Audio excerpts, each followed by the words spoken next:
Qu'est-ce qui peut être défini comme un oiseau rare? Ceux qui sont peu nombreux, qui ne vivent que sur une zone de la planète bien définie, comme les kiwis par exemple, que l'on ne trouve qu'en Nouvelle-Zélande.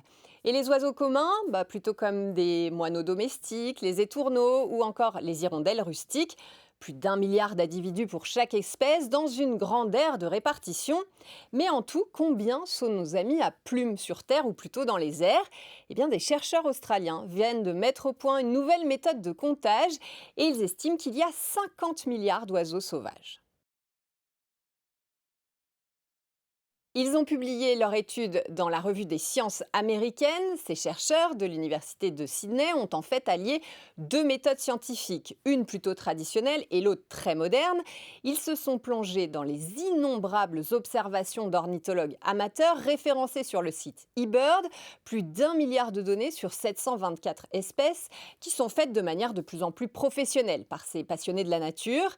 Ils ont ensuite mis au point un algorithme d'intelligence artificielle pour extrapoler ces données aux plus de 9 700 espèces d'oiseaux connues. Alors 50 milliards d'oiseaux, c'est une moyenne, mais il faudra l'affiner parce que leur fourchette monte jusqu'à 200 milliards d'oiseaux. Si les passereaux, comme les mésanges, les pies, sont très nombreux sur notre planète, jusqu'à 28 milliards, leur sort n'est pas le même pour tous et partout.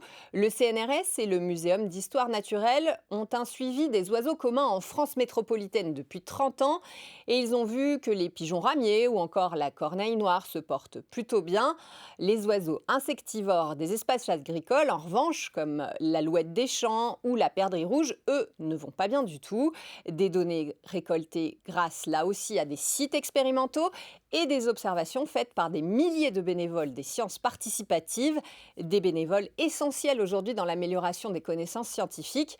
D'ailleurs, nos chercheurs australiens pensent pouvoir adapter leur méthode de comptage à d'autres espèces comme les papillons, les pollinisateurs, les hérissons et tout ce qui passionne aujourd'hui les amateurs.